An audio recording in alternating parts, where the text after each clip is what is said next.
welcome everybody to this week's DevCentral Connects. My name is Boo, one of your community evangelists on the F5 DevCentral team.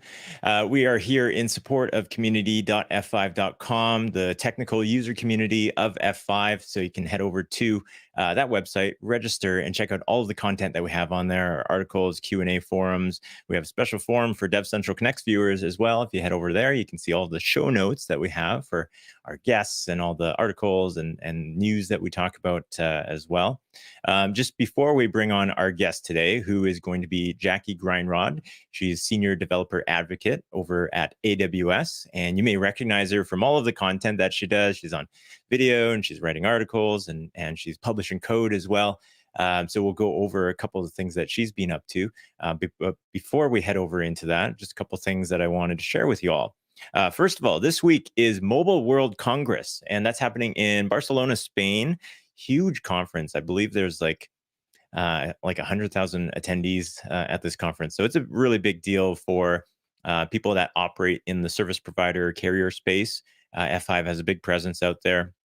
If you follow the F5 handles, whether it's at F5 or at F5_EMEA, which is EMEA, for our European audience, you'll see some content coming out on there. So if you're not necessarily attending Mobile World Congress, then you can check out the content that they'll have on there, because we have some folks on site there creating that content. But if you are on site, if you are at Mobile World Congress, please visit the booth, because you can visit with some of our very special folks that are very involved in that community. There's James Fieger, our CTO, Gang Lin, appears to be there as well. So some really high quality folks to have conversations with about the 5G and the mobile space. A couple other things that I will mention as well. We're coming up on March tomorrow, and it is Microservices March with our Nginx group. And if you recall from last year, if you're following along from last year, what they do is they have labs that are published every week. They're free for everybody to check out. So you can go, and it's run on the Instruct platform. So it's really interactive, actually. You get a shell and you get all the instructions for how to do these labs, and you get to learn about technologies that, even though Nginx hosts it, it's not necessarily all about Nginx. It's about all of the things inside of the environment that you might have to consider as well. So I don't have the whole list of all the things that they're going through this week, but who will have the list is Jason Rom, and he's going to be continuing on with all of his live coding stuff and actually doing the labs live with everybody on Thursdays, actually. So you want to make sure that you're subscribed to all our channels, and you'll see Jason run through the labs, and then you might want to run through the labs afterwards as well, or you might want a buddy to do the labs with, and Jason is your buddy, and as you go through the labs together, perhaps you can actually interact with him while he's doing them. So be sure to check that out. And also this March, on the 21st, 22nd, 23rd, we have the Public Sector Symposium. This is a North America event, and this is happening in McLean, Virginia, at the Ritz-Carlton Tyson's Corner. So that is a hybrid event. So there's live stuff that's happening with that, and there's a virtual aspect of that as well. If you head over to community.f5.com, there is an events tab on there, and you can see a calendar of all these events that are happening in the world of F5. It is marked whether it's a global thing, it's a North America thing, if it's live in person, or if it's hybrid or totally virtual. You can see all the details on there. So if you want to check out some of these events, there's a lot of learning involved. I know for the Public Sector Symposium, if you're a CISSP or something that's an ISC squared certification, and you're looking for your CPEs for the year, you can actually get some of your CPEs fulfilled if you attend the Public Sector Symposium as well. So that's a nice perk for folks that need to keep up to date on all that stuff. So that all being said, we do have our lovely guest this morning. So I will bring her on in just a second here. Hello, Jacquie. How you doing? Hello. Good morning. I'm doing well. How about yourself? I'm doing pretty good. It is now you're normally living here in Vancouver, in the same city as I am, and you're missing out on the snow today. I don't know if you saw that. The weather's been really interesting. So it was raining for a while, and then just before I left, it snowed, and then it was really sunny, and then I came here, and it was also raining here, and I was just like, oh, okay, winter, I guess. Yeah.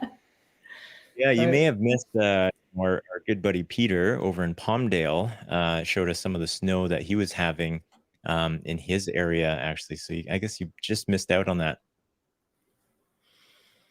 yeah, it was still a really nice one right before I left. I had a nice like walk and everything was just like lightly covered in snow. Like, when it's not too cold, it's just kind of like light and fluffy and powdery. It was like one of those ones. And that was like Yeah. really nice to have at least. Is it like heavier now or is it still like just a little bit? There's a few centimeters worth in I guess in freedom units that's like 2 inches worth, which is apparently a lot for February 28th. So according to the almanac. Yeah, I heard that even when it Yeah. snowed before that it was like, oh, it's pretty late right now for this in the year.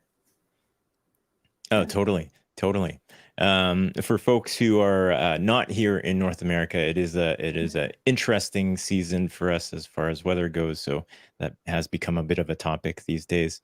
But first of all, Jacquie, I think a lot of the folks that are watching and listening right now probably know who you are. But maybe I'll give you a second here to introduce yourself and all the things that you have been up to at AWS and your background. Yeah, yeah, of course. Well, my name's Jacquie Grindrod, and I'm a senior developer advocate here at AWS. I like to kind of talk a little bit about what I do that's not work too. So I'm pretty avid like fantasy and sci-fi fan. I read tons of books, plays lots of video games, and I have like quite a lot of plans going on. So those are all like fun side topics. And I guess in more of my day-to-day job, I co-host a live stream at twitch.tv/AWS called Build on AWS, where for an hour we learn about a new topic and build it live together. And we take like a lot of the audience feedback and engagement directly as we're going. And I also write blog posts and just kind of generally other things like you write code and you talk about it and try to teach people new things. As far as my background, previously I was like the hotly debated title of DevOps engineer, and I mostly worked in healthcare startups. So lots of like pipelines, orchestration, multi-cloud, stuff like that, containerization. Yeah. Yeah, awesome. Very cool. I tuned into the live stream once, your Twitch live stream, and I thought it was super meta because you guys are from AWS and you're on Twitch, and then you had a guest on who was actually the person who works on Twitch, and then you Oh were yeah. coding your own live streaming platform. So I was like, there's like so many levels of inception here where you're making Twitch on Twitch and you work for Twitch, or somebody there works for Twitch, which is owned by AWS. And so there's like 4 layers there that we're trying to uncover. Yeah, that was a fun episode. That was Todd Sharp, and he actually also hosts a show, and it's called Streaming on Streaming, because that is in fact what he does. Is he builds streaming platforms while streaming using Amazon IVS. So that was a fun one. I liked that one a lot. Yeah. No, that's awesome. So that's the actual code that's run for Twitch then? For that one, that's a good question. I don't believe so, but wait, no, I'm wrong. Yeah, it is. I was like, do I have to Google this? Yeah, that's awesome. Yeah, it is what Twitch runs Yeah. under the hood. I had to think about that. Nice. Yeah, that's cool. Okay, so based on your background, though, it was pretty fitting that I guess you wrote this article pretty recently. For the folks who are watching us on the live stream right now, I'm bringing this up on the screen, but for folks who are listening right now, we'll have this link in the show notes. And this is DevOps Essentials. You just wrote this a couple weeks ago, an essential guide for learning about DevOps and its core concepts. And this was pretty cool, actually. It's like a really nice summary with all these points here you went through. I'll read off the points here really quickly for the folks who are listening right now. But point 1, what is DevOps? Getting started, infrastructure implementation patterns, infrastructure as code, configuration management, containers, container orchestration, CI/CD, logging, monitoring, observability. That's an interesting one because you split it up into the 3, actually. We can dig into that even. Where should I start? Conclusion and additional learning resources, which you have a whole bunch of those as well, which is super helpful. So I thought this was such a cool summary in how you packaged it together. Maybe you can take us through what your mindset here was when you were building this or writing this. Yeah. So I got asked, like, can you write a guide about DevOps for people that either maybe want to learn or want to refresh? And coming into this, what I really wanted to make sure I did was that I made it as approachable as possible. Because a lot of the times, I think when you're Googling, like, what is DevOps, or like reading these posts, they're still pretty steeped in like subject matter kind of specific language that isn't the most approachable or friendly to somebody who's just trying to learn. Like if you come in and like you have to Google every like fourth word, right? It's really hard. So the goal with this one was to be like, if you're somebody that's working in an environment that says that it's got DevOps practices or it's DevOps team or, whole hot topic debate aside, but if you wanted to implement that, what are things that you might expect to encounter in your day-to-day? And what are some examples of those things in like the most approachable language I can manage? So I'm actually still working on the counterpart, which is like team topologies and anti-patterns, the history of DevOps and the context of it. That's almost done. That'll be out soon. But they're kind of meant to go side by side because they were originally in one article, and that was incredibly long. So I'm sure you can imagine like basically a book at that point. Yeah, this is cool. There's been a number of books that have been written about DevOps, I guess, but this is a really nice breakdown of it. From maybe even if we're starting kind of from the back here, where should I start?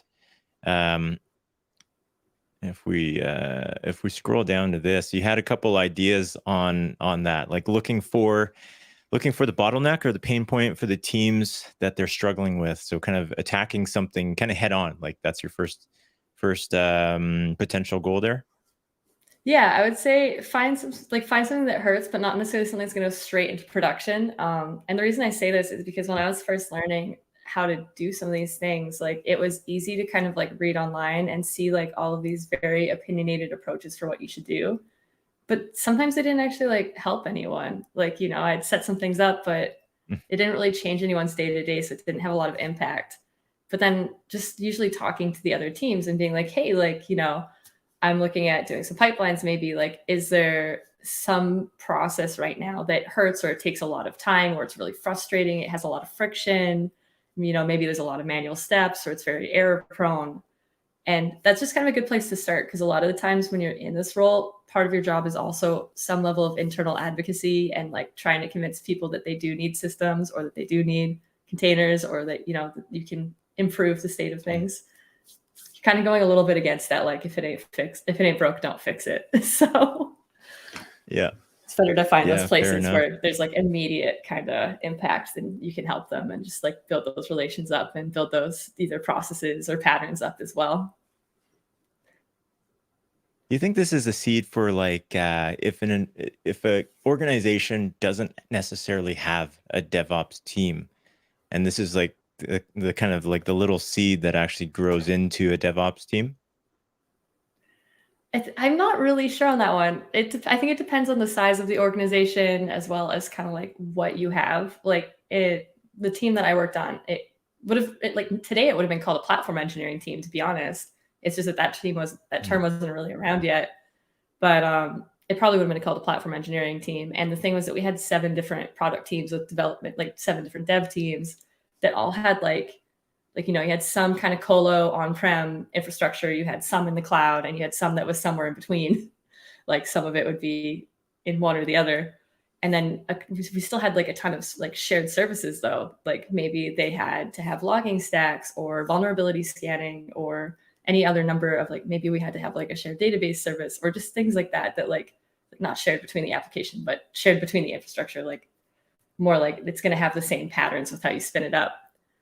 So for us, it was kind of natural that came up and we did like a kind of team / like kind of rotation where we were embedded on the team so we could work directly with developer teams and get time out of their sprint to work on this with them. But I think it could turn into the seed for it. Like if you were building these things and you found that it's getting more complex or like you need more time, I could definitely see that turning into like a spinoff for that. Yeah, cool. And one of the folks that we had on recently was Tim Davis. And he actually spoke about VTimD on Twitter. If folks aren't familiar with Tim, he just went over to Conductor as a developer advocate, and he had an article that we went through for Infrastructure as Code. And I think this will be interesting if we dig into this a little bit too, is that Tim came from an infrastructure background and learned DevOps and built out DevOps as far as infrastructure as code. And then you have experience coming from the other direction. You were a developer who came into DevOps, and now you're also building infrastructure as code. Maybe you can highlight some of your perspectives on that. Like, did you learn anything? How did the interaction go with like traditional infrastructure people coming in as a developer and trying to mix and gel with them? Yeah, so I was a developer in university. I studied computer science, and then I started out doing a little bit of dev work early in my career. But I actually kind of switched into infrastructure pretty early in. And the reason for that for me was that I liked these problems more. Like it felt a lot kind of more like a giant puzzle piece that you were solving, and you kind of got to learn like everything. Like you got to do a little bit of dev, a little bit of like I could talk to the data team and security team. I just had all this space to like learn these different disciplines. But as far as coming into it from that angle, originally oh geez, like the very first role I was doing, we were taking like backup tapes and like bringing them to the bank and coming back. And like there was a lot of like physical on-prem servers. And that was like a lot to learn originally. Because when you're jumping from just like working on your computer to like working on just a vast amount of servers that are in different locations, it's very interesting to kind of make that hardware switch. As far as the approach, like, geez, I'm trying to think. Like, it was a lot of just like trial and error and figuring out like what we needed, and then trying to make sure I didn't like break things at the very beginning. Almost all of my jobs, I was the only ops person, so you're kind of learning a lot on your own. Oh, wow. Wow. Yeah, I'm trying to think of like, is there something better for that answer? It was a lot. I started with configuration management actually, and moved out of there into more infrastructure as code and other things. Yeah, that's awesome. It's yeah, that's a great background too for people who have not experienced tape backups before, and the joy of managing all of those. And if you get a call for restoring a backup from tape, those are always interesting times because you're crossing your fingers that the backup worked. Yeah, exactly. And that was a long process too. Very cool. Like, that was like you're running those backups for possibly hours. Like, yeah. And if one failed overnight, that's interesting that you actually physically brought yours to the bank. Like we had a pickup service where the person would come around and they've got like the secured box and stuff and take the box away and we'd never see it again. I mean, the bank wasn't too far. It was a smaller company, but yeah, we had like the locked suitcase and could only leave the office at like certain times when it wasn't as busy, and had to have an escort, like, well, not, somebody else from the company go with me, and then go to the bank, go into the vault, change it over. It was interesting. I haven't really had any other experiences like that since then. Yeah. Suppose that might be a thing of the past, with all the other solutions that we have going on. So a couple other things here maybe we can touch on for a second. We got logging, monitoring, tracing, and observability all kind of broken out into different pieces here. I see a lot of people just kind of lumping it all together. So I thought it was great that you actually kind of broke that out and explained each one by one. Thank you. Yeah, the goal was just to make it like as approachable as possible. So I felt like tackling observability and explaining all three of these things in one go was going to be a lot, like just a lot for somebody new to like kind of process. I actually almost didn't put observability into this blog post because I was worried that it was going to be too much for somebody new coming in. I originally had logging and monitoring, and talked a bit about like metrics. And then what was the other one? Also, service mesh didn't quite make it into this blog post for the same reason. Because I was like, yeah, it could fit under here, but so could a lot of things. Like I could fit like object-oriented program if I really tried to, right? So, but this one ended up making it just because I think it's such a big topic right now. And actually some of the first feedback I got was, hey, where's observability? And where's observability? And I was like, okay, we'll add it in. Oh, really? Oh, that's cool. Yeah, a little bit of a teaser for folks, but we'll actually have on Ryan McLean from Datadog over in a couple weeks here. Yeah, Ryan, another Vancouver fellow as well. So that'll be really cool to have him on. Yeah, that should be awesome. Yeah, very cool. So I would say out of this, we'll drop, actually, the research team in the back has dropped the link for this here. So if you're watching right now in the live stream, you should be watching from YouTube, because you can actually subscribe to us on YouTube, and you can click on the link here to find the article. Otherwise, we can just kind of go over, like, where can people find out or connect with you, Jackie, and find out more about what you're up to? Yeah, the main ones would be Twitter is my most I'm going to reply the fastest on Twitter, and it's DevOps Jackie there. If you're looking for me on LinkedIn, it's Jacquie Grindrod is in the URL, or you can search Jacquie Grindrod. It's the one that has the little sparkle in the name. And probably the easiest one would be twitch.tv/AWS. Every single Thursday at 9 a.m., I co-host stream with my coworker, Darko. And like I said, we just build something live every single week. So it's really fun. It's high engagement. Like, we're constantly talking with chat. Those would be the best place to find me. Yeah, that's awesome. What are some of the recent things you guys have built on there? Well, last week we did like a kind of like a Linux commands cheat sheet. So instead of building something that week, we just went through and like explained what every command does and like showed how to like break things. You know, when somebody asks you what you've been doing lately and your brain just goes, great question.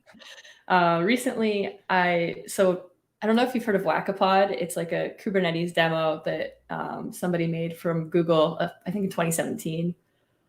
And it was like the first demo I ever gave. And recently I kind of gave it some love and got it running on EKS. So we built that build on and kind of went through a demo of like what Kubernetes is and how to break all the pods and, you know, what happens when you knock out a service or the whole cluster. So that was pretty fun. Yeah. Awesome. Yeah, very cool. All right. So we will have links to all of that stuff on there. Jackie, thank you very much for joining me today. Yeah, thank you so much for having me. It's been great. And as always, I love chatting about DevOps. So very cool. Awesome. It's even in your name. Okay, I'll bring you backstage and I'll go through a couple CTAs here with everybody. Thanks a lot, Jackie. Sounds good. Have a good one. Thanks.